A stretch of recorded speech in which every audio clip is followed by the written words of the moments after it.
जगातील सर्वात शक्तिशाली देश असलेल्या अमेरिकेत लागलेल्या आगीकडे सर्वांचं लक्ष लागलंय। या आगीत 11 जणांचा मृत्यू झालाय तर 1 लाख लोकांना घरं सोडावी लागली आहेत। जंगलाला वणवा लागण्याच्या बातम्या यापूर्वीही अनेकदा समोर आल्यात। अमेरिकेतील सर्वात मोठी आग 1910 मध्ये इनलँड नॉर्थवेस्टच्या जंगलात लागली होती।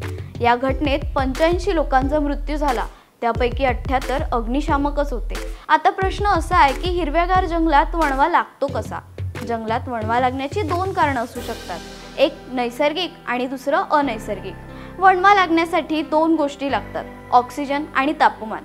या दोन्ही गोष्टी अगदी अचूकपणे जंगलात असतात। इथल्या कोरड्या फांद्या या आगीसाठी इंधनाचं काम करतात। अतिउष्णतेतून अगदी लहान ठिणगीमुळे सुद्धा ही मोठी आग लागू शकते।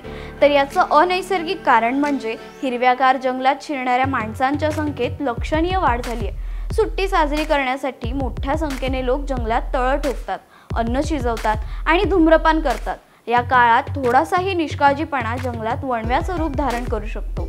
त्यानंतर हा वणवा विक्राळ रूप धारण करतो।